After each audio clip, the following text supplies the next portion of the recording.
Being part of a village is in my DNA. Growing up, I lived in a big old duplex with a huge front porch and a big backyard. My sister, parents, and I lived on the lower unit, and my aunt, uncle, and cousins lived in the upstairs unit. And having my cousins nearby was awesome. We spent hours outside, riding our bikes, climbing trees, and digging for worms. We had a swing set and a swimming pool and a big old plentiful blueberry bush that supplied us with juicy sweet blueberries. And on Sunday mornings, my mom would have my sister and I pick her fresh blueberries so she could whip up these delicious homemade blueberry pancakes. The only thing sweeter than those blueberries were all the memories made in that big old duplex. When we weren't playing outside, we were hanging at the Village, the small pizzeria that my dad and his brother Rob bought, which quickly became a staple in the community.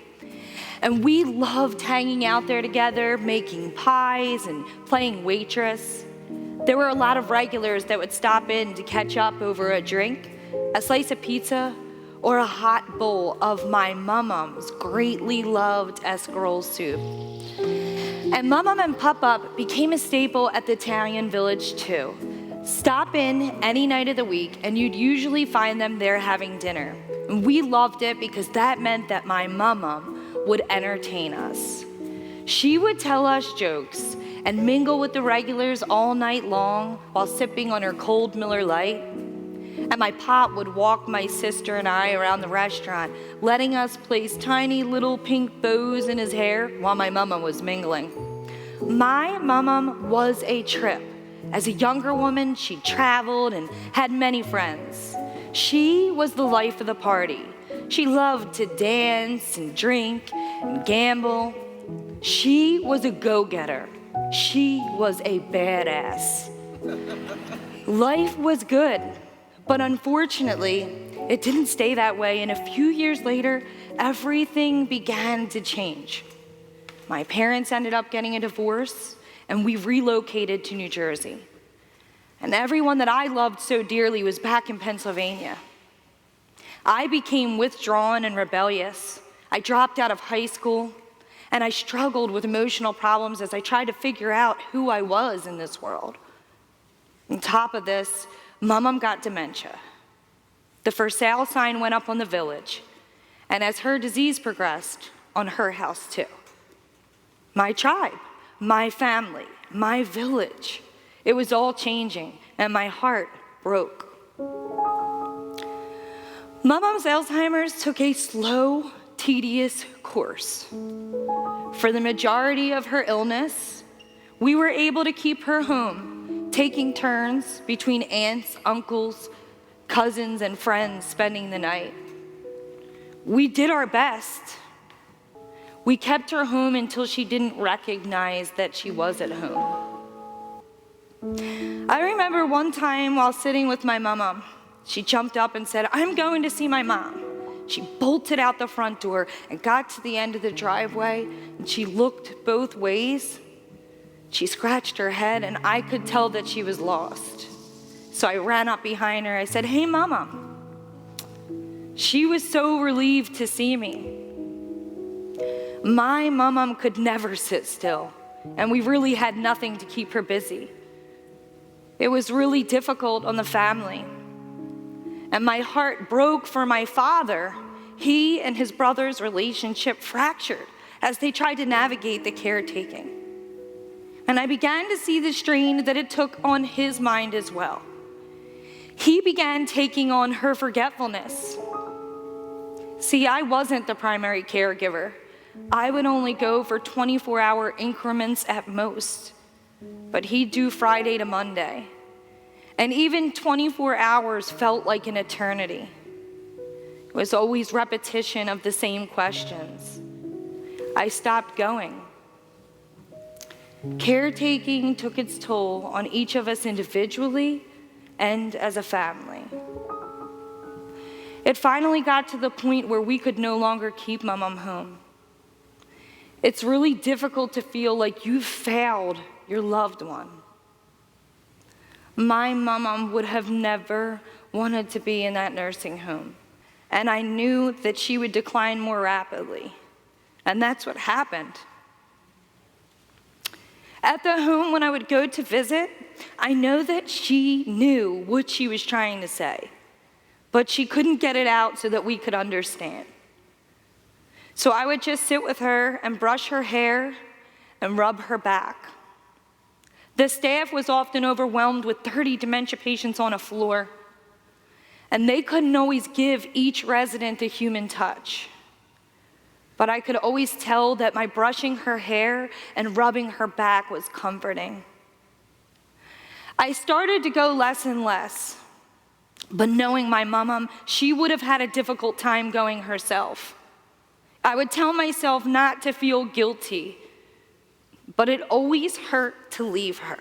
You feel like such a liar. Mom, I'll be right back. And then you sneak out. I don't know if she understood that I was leaving her all alone. Then there's the fear that it's hereditary.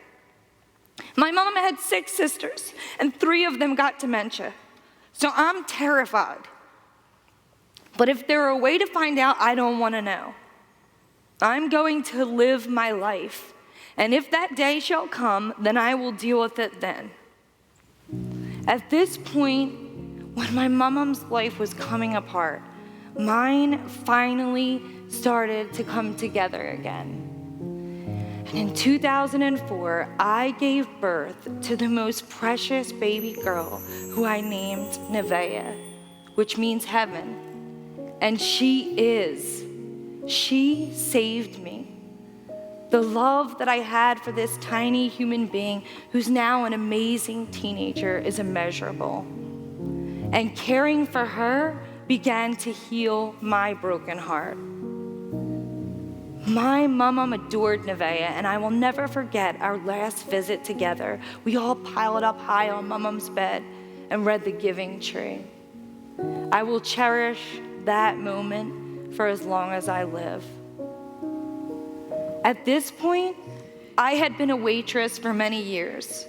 It was part of my family legacy. But I knew that I wanted to do more for the world than just serve meals. I was a single mom, and I knew it would be difficult, but I wanted to become a nurse. So I started by taking small steps. First, by working full-time in dialysis as a patient care tech, and eventually going to nursing school. I love my dialysis patients. They come in 3 times a week for 5-hour treatments at a time, and we really get to know one another. They become family. I've cared for some of them for as long as I've been there, more than 15 years. When one of them passes, it's painful. The others see the empty chair, and they know. But as painful as it sometimes is, I knew the first day that I began working in healthcare that this was my calling. I have had the honor of caring for hundreds of patients who have in some ways become my new village. Mom died in 2017 while we were by her bedside, holding her hand and playing with her hair. In May, I graduated from nursing school, and I know that she would be so proud. But I wish that I could have protected her from that dreadful disease that came like a thief in the night, robbing her of her memories and abilities. Alzheimer's tried to take everything from our family, but it didn't win. My mom still remained my wonderful badass grandma, even without her words or memories. And as much as my family's been through, we've grown stronger in the broken places. I refuse to let Alzheimer's win, and I refuse to live my life in fear that it may come to hunt my memories down too. Instead, I will continue to stand by and care for human beings in their most vulnerable moments, in the hopes that if it ever does come for me, someone will care for me. Because we are a village and we have to stand together.